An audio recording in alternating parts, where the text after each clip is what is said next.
All right, guys. Thanks for tuning in to episode 12 of Next Play. My name is Kendall, I'm Judy Jackson. and we have a special guest, good friend of mine. I've known him for a few years now. It's crazy. Yeah. I'm getting old. Edgar Paredes. He is a part of a company called Axel Maximus. That's right. And thank you for taking the time for being on this with us, and we appreciate it. It's absolutely my pleasure, man. It's been a long time in the making being here. I've been looking forward to it. So thanks for having me. Yes, Absolutely. I'm happy to have you. So tell us a little bit about, you're the founder of Right. Axel Maximus. Tell us a little bit about it. Yeah, so Axel Maximus is a multifamily office. It's interesting when I started this business, a lot of people will be like, what is a family office? And now everyone has a family office. But the main idea is, we work with athletes and artists, and they usually work with, you sign with an agent as soon as you become eligible for a draft, whether you're in the NBA, Major League Baseball, NFL, whatever it is. And then you immediately sign with a financial advisor. That's usually the course that most guys take, right? Right. However, as you grow in your career, you start bringing in experts in different areas. Realtors is one of them, insurance people, CPA, tax professionals, but all these people end up working in silos. So my experience, early on was I'm a former banker and financial advisor. I left that life a long time ago, but it's really the foundation of everything I've done. I then became an entrepreneur. I raised money, and I ended up having quite a decent exit. I lived in New York for a long time, and that was kind of like a PhD in venture capital and private equity. But it really opened my eyes to how real wealth is generated. Coming out of that, I had an accounting and tax firm, and it became kind of like this well-rounded picture. And then I realized, as a former athlete, most of our advisors are in silos, right? Financial advisor isn't speaking to the agent. Nobody's speaking to the CPA. Guys are making moves on the real estate or their insurance side, and nobody's really following a blueprint or a plan. So going back to the point, when you think about a family office, the main idea is there is a head of the family, which is usually the primary breadwinner, in this case, our athletes and artists. And then their families, their environment matters a ton. And what you'll find in KV, you're a former athlete, you see this. Most advisors, CPAs, everybody wants to talk to you because you're the guy that's making the money. But in reality, your wife matters a ton, and the plan for your kids and their college matters a ton. And your parents, you end up taking care of your parents as well. So the focus of the family office is kind of, I like to joke around and say it's kind of like the Godfather, right? Like, you are the Godfather, and you have your board of directors, your advisors, the people around you. But everybody has to follow what your vision is for your life and your family's vision is for your life. So Axel Maximus helps create and draft that vision. It helps create that financial plan per se, but beyond just what insurance products you're going to get or how you're going to invest your portfolio, is how do you want to live your life post your sport, right? Where do you want to live? What do you want your life to look like? What do you want your lifestyle to look like? Those are conversations that are hard to have as a rookie in your league, maybe, but KV, as you know, it flashes very fast. You're talking 5-7 years, and before you know it, you're a retired 28-year-old, and yeah, you're a millionaire. But if you don't have a roadmap to know where you're going, then no wind is favorable to your sails. So our goal is creating a vision and then bringing all of these advisors under that one blueprint to help our guys reach their definition of what success is. Okay, awesome. So you're not taking over what the financial advisor is doing. You're kind of joining it all together to kind of no, quite the opposite. I gave up my licenses for a reason. We're fully fiduciary, right? We're not tied to how many assets under management you have or how many properties you own or how many businesses you own. We measure success by how far along in your financial plan you are and what percentage you've achieved up to 100%. So our most successful clients have their estate plan set up, their insurance structure set up, their kids are college is paid for, they have a real estate portfolio giving them cash flow for life, and they have a very successful investment portfolio with their financial advisors. Basically, they have an entire financial plan and a financial picture that allows them to play for like free. Their mindset is free of all the worries you could have outside of the field, and you can just give it all and be the best player you can be on the field. Why do you think so many athletes miss opportunities to build generational wealth? I mean, it's going to sound like a broken record, but I think lack of vision is a part of it. I have had, in my podcast, I've had a couple of sports psychologists, and I think a lot of what we talked about is identity. And I certainly face this, so I'll use my own example. When you grow up playing a sport and you happen to be very, very good at it, everyone around you knows you for that, right? All through high school and college, you're just this stud athlete, and everybody's like, oh yeah, that's Edgar the baseball player, that's KV the football player. The moment you become a professional, that identity gets solidified because now your financial future is tied in there. Everybody you know knows you because of that. And if you don't have any other identity outside of that, it becomes really hard once you retire to figure yourself out, to figure where you're going to go. So I do think spending enough time to get to know yourself and get to know what you want your life to be like outside of the sport and developing a different identity helps guys realize, hey, I'm an entrepreneur. Like, KB, you've done a great job at this. Is, you know what? I am a business guy. I'm a real estate guy. I'm an investment guy. Like, this is who I am. I'm not just a football player. I am someone beyond all of this. Obviously, you're a father and you're a husband and you're a son. But I think as an individual, you have this need to say, I'm not just a football player. Once that clicks in your brain, I start seeing guys, you know, wanting to invest in private equity and venture capital. Definitely real estate portfolios is a lot of what we do.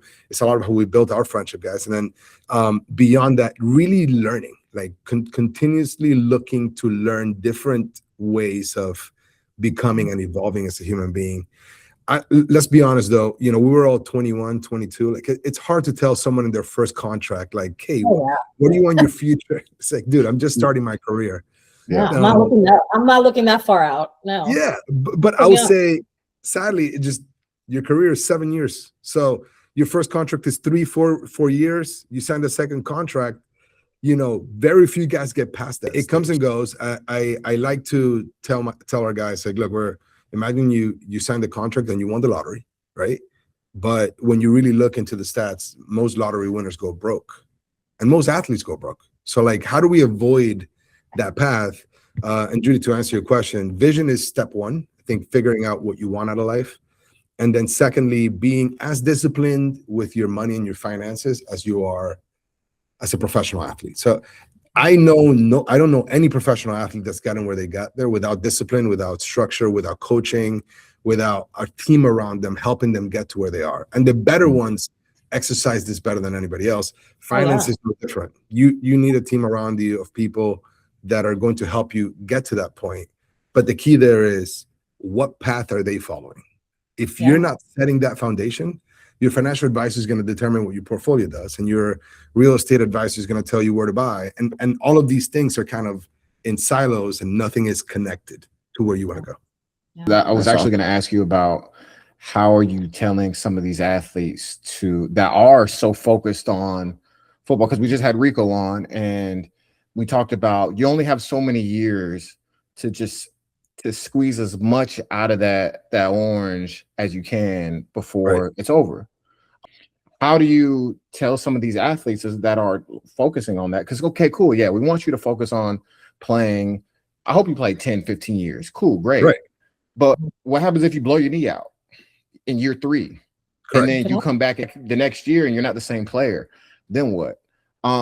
It's really hard to have those kind of conversations because we are living in the moment and we aren't thinking about the future as far as that. And obviously, when your families and stuff like that, you know, you start thinking about. You don't want to think like that, you know. Really, you don't want. I think all of us, and I'll be honest, I do think and this is probably why I love this so much. You got to love this in order to do it. I talk to other multifamily office owners, and they're like, "You work with athletes, man. I admire you. I don't know how you do it."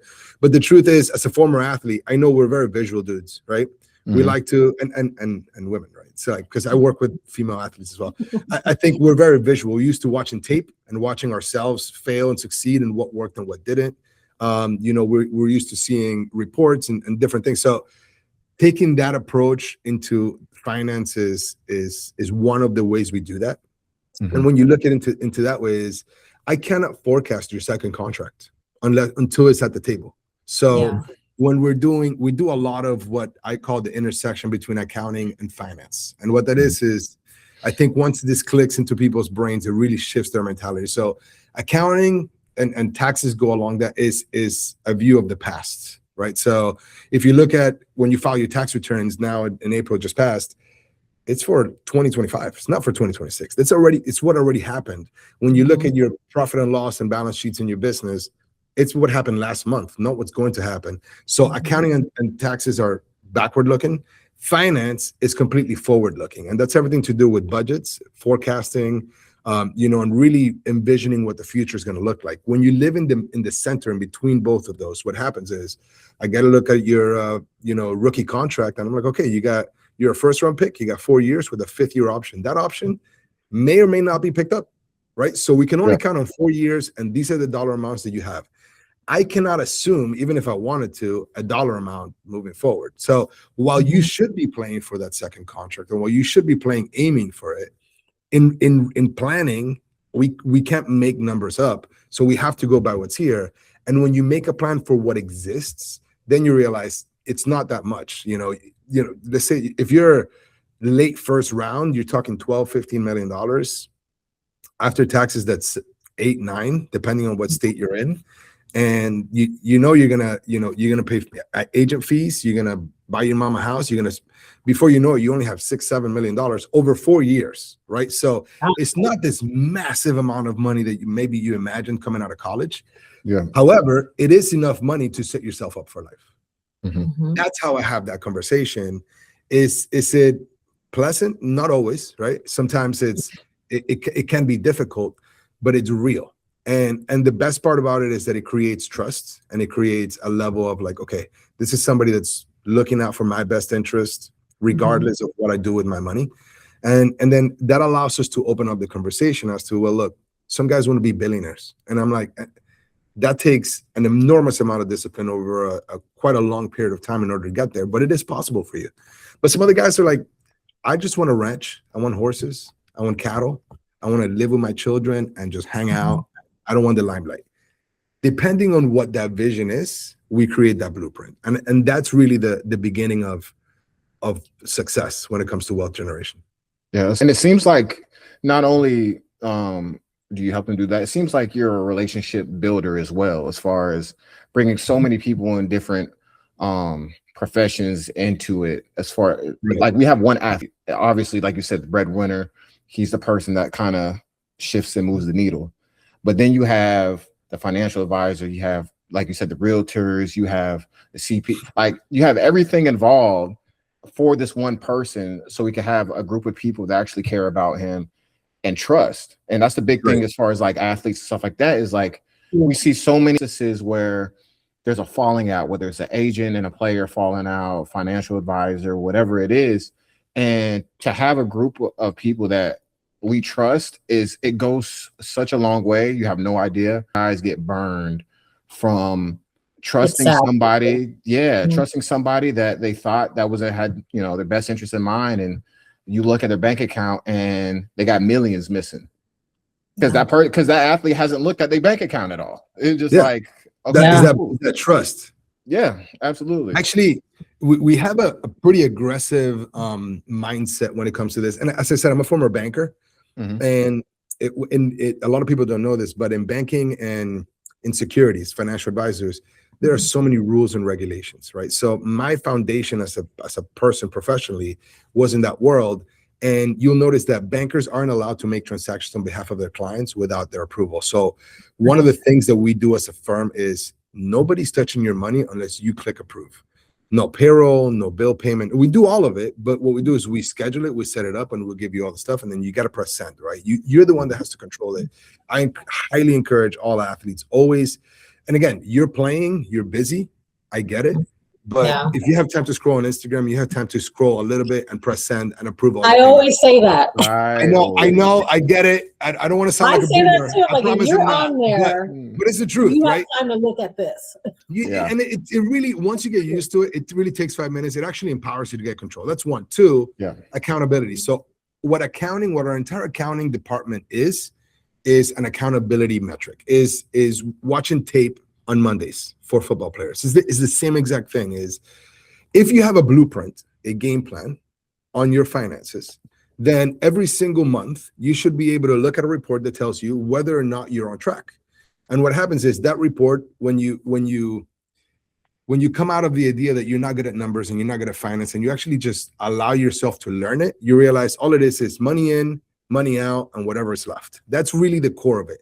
And if you have a plan for how much money should be coming in, should be going out, and should be left, you'll notice a spike. You'll notice, like, wait a minute, why is there $100,000 missing here? And you will catch whoever's taking your money the first month and not 9 months in when they've taken 900, right? So that accountability measure, it happens for all of us. By the way, a lot of times it's the athlete himself. Hey, you committed to a budget of $80,000 a month, and there's 150 here. You're kind of shooting yourself in the foot. Yeah. Oh, But yeah. it's true. A lot of times is somebody that they trusted and took advantage of them.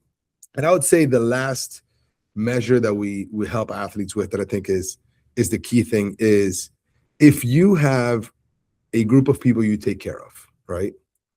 They don't know the best way to manage your money. You know the best way to manage your money in your team. So it's okay to take care of your parents and take care of your spouse and take care of your people, but how you're going about that matters, right? Yeah. Are they helping you on your day-to-day? Let's put them on payroll, right? They're employees of your company. Do you need to buy your parents a house? Well, does it make sense for them to own the house, or should it be part of your real estate portfolio, where later on in the future you can rent that property out, right? Like, there are so many conversations around these things about taking care of your environment that could be done intelligently. It could be done, in a very efficient way from a tax perspective, and put you in a better position. I just think it's a matter of really raising these red flags early on, and then getting guys used to doing it. Because ultimately, it's really, I compare it often to watching tape or to measuring yourself against yourself when it comes to the field. How do you regulate family members? Good question. I love this. Yeah. This is my jam. So I'm going to start with a personal anecdote. I have 2 kids, 8 and 10. We were talking about them before. And before being a dad, I noticed that a lot of parents, when you get angry at your children, you say, go to your room. Just go to your room. I don't want to hear you. I don't want to see you. Go to your room.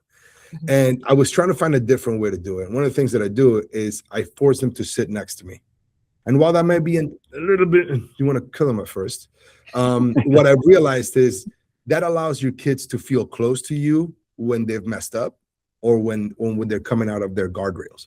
Yeah. Now, I'm not saying families are messing up here, but I bring them closer as opposed to keeping them out.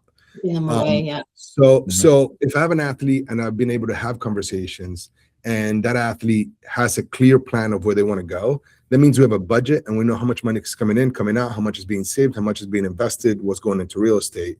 And we know also their parents' budget, his wife's budget, his kids' college plan. Like, we control everyone's budget. And what we found out is most people don't have a budget, whether they're football players or not. So your parents should have a budget. Your spouse should have, everybody should have these control metrics. So what I do is I bring the family in and I say, hey guys, the last name, and Kendall, I'm going to use the Vickers last name has to become a legacy. It's not just a football legacy. It's a legacy in and out of the field. In order for this last name to become generationally wealthy, we all need to contribute towards this. Kendall wants to help, and we're going to create a game plan so that everybody here grows financially and reaches their financial goals. Right. We understand that there are some things that we're going to help with. You're going to have to help yourself on that end, but everybody's kind of like coming into the plan together and rowing in the same direction. Interestingly enough, what happens is a lot of players call me and they're like, I don't think this person within my family is contributing towards my goals. Like, they themselves can pick that up. And now you have to have that difficult conversation with your family member. And a lot of times during that conversation, the family member is like, I'll fall in line. You're right. We're all going in this direction. I like the approach of bringing them closer as opposed to keeping them out. And the last thing I'll say on this is everyone has a business idea. When you make a lot of money, everyone thinks you have endless money and you could just take a $50,000 risk, take a $100,000 risk. What is $100,000 to you? You just sign a $50 million contract. You got this. Not the case. So a lot of what we do is come in, let's build a business plan. Let's build a financial forecast. Let's actually professionalize your family members, your best friends, t-shirt company, whatever it is, doesn't matter. It doesn't mean it's not going to be viable, right? But we do need to plan for it, understand how much capital you're going to put into it, What is your potential return? And if you're going to be an investor, what percentage of equity do you own? Having those conversations matters. One of the things I'm most proud of is our guys end up telling me, like, you're like my gatekeeper. If I don't want to say no, I should say no. I'm going to call you and be like, E, I need you to say no for me. I need to say no. Now I'll be happy to do it in a very elegant way. I'll do it. Right. Right. So that is, I think, Kendall, to your point, like building trust and being relationship driven and having the kind of relationship where these guys know they have somebody that's looking after them for the future and not just because they're a football player today. In fact, our best relationships are with guys that are retired. Like when your agent doesn't pick up the phone anymore because he doesn't have a contract for you anymore, and you're not sending, $4 or $5 more million a year to your financial advisor, so you're just another client. It's when we are most valuable, because it's when you're trying to figure out what's next.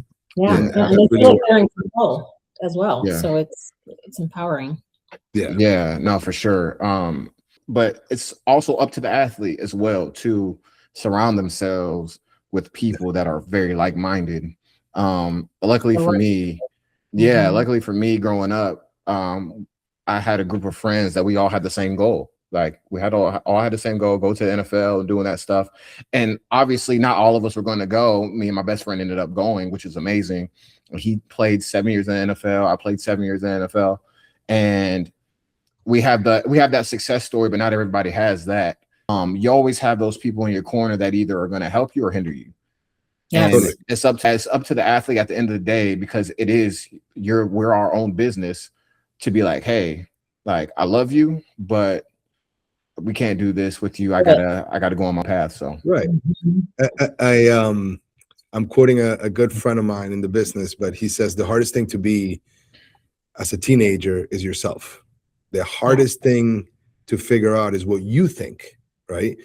And now in the NIL era, where most 16, 17, 18-year-olds are millionaires, it's really, really hard to figure out who you are. You got a bunch of people in your ear, and you're hot stuff earlier than you too. So and then you have your parents, kind of telling you what to do. I've always admired you look at guys like Coach Saban, like there are certain coaches that are like that old school, really, really tough on dudes, especially during those early college years. But once those guys are veterans in the NFL, they all look back and they're like, the guy that gave me the hardest time, the coach that gave me the hardest time, that's the one I appreciate most, because he snapped me out of the crap that I was into. I'm not necessarily one of these tough guys when it comes to financial coaching or anything like that. Yeah. But I am very blunt. One of the things that I talk to people, tell guys, first of all, I can't work with everybody. There are some guys that just aren't a good fit for what we do as a family office. But the second thing is, I got to be able to tell you no. Like, I got to be able to say, like, I understand why you want that car, but that's not the right thing to do. Now, I can't stop you. You might do it, but that's when that blueprint matters, because you simply deviate a little bit, and then you deviate a little bit more, and then you deviate, and before you know it, you're just in a completely different path for what you set forth. And then the conversation becomes, well, are you going in that direction? Do we abandon this? Or is this just a matter of you not caring? Like, what is it that's leading you into that direction? Kendall, you're probably familiar with this, and Judy, you've been in this business for long enough. You've seen this. I have guys that say, coming like first year in the NFL, my dream car has always been blank, fill in the blank, right? And they're dreaming of this car, right? They want this car. They've wanted since they were kids. They have posters on the wall, and they have it for a year, and then they park it next to their teammate who's got a 4-year, $120 million contract, and their car is probably more expensive, nicer, better. And all of a sudden that dream is slashed. And now it's just like, man, my car is not as whatever, right? Yeah, they're comparing. Be yourself, dude. If you like a truck and you like it lifted, do it. If the guy next to you is driving a Ferrari, like that's his dream. Like, let that be his dream. I'm a big proponent of renting cars, dude. Like, rent them, right? On the family office, we probably bought and sold over 40 cars last year. This is something we do often, and in every single one of the transactions is like, dude, you could have rented this car. Like, we basically leased it for 6 months and we lost 80K, right? Like, we have these situations happen often, but I think education sometimes comes in experience, right? So that is what matters. And there's a reason why our big thesis is cash flow, right? So the NFL, the NBA, especially the NBA, Major League Baseball, you have these big sums of money. You have like a bucket. But what's gonna help you be wealthy for the long term is creating streams of income, cash flow, right? The reason why we're big real estate proponents is because it's that ideal, and I don't mean to be cliche, but I have this terminology, ideal investment. It gives you income, it gives you tax depreciation. Depreciation is massive.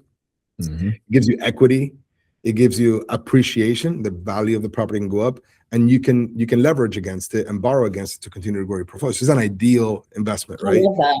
We are big on helping guys create additional sources of income outside of their contract. Endorsement deals are a second one. Real estate is another one. Launching and investing into businesses is another one. Obviously, doing that in a controlled environment under a plan, doing it the right way. But if our guys are able to, cover 80 to 100% of their monthly expenses with other sources of income, then now you can use your NFL money or your NBA money to grow your investment portfolio and to then become big generationally wealthy. Now you can take these big home run swings in private equity and venture capital deals. Now you can start investing in startups, which is high risk, high reward stuff. But when you hit, now you're 100x in your money. But you cannot do that with your cash flow. You cannot do that with the money you use to pay your bills if you don't have all your bases covered. So there's the plan for everything. You talk about real estate. I know you have a book of business of guys that want to dabble into something, whether it's a business or real estate. How do you differentiate where they start, whether it's a business or real estate? First place we start is everybody buys their parents a home with their first contract. And I personally love that. So the first conversation we have is that you're not buying your mom a house. I mean, you are, but you're making your first real estate investment. This is the crown jewel of your portfolio today is going to be the house where your parents live. Now, sometimes it's paying off the house where they live right now, and sometimes it's buying a separate one. Whichever way you do it, helping them see that it's an investment and not a gift, without taking away of the victory that it is to be able to give to your parents back a lot of what they gave you. That's not what this is about. What it is about is instilling early on the fact that you're making an investment and that buying a car is an investment, whether it's good or bad. That every single move you make with your money is an investment, one way or another. Your watch, your suits, whatever it is, everything is an investment. Sometimes the investment depreciates quickly, and sometimes it appreciates in value long term. But everything has to be done with the right mentality. The second thing I think is important is when you're entering the league, whichever league you're in, your expenses are as low as they're going to get throughout your playing career. What I've always found is guys start off and they're like, I'm responsible, and they are.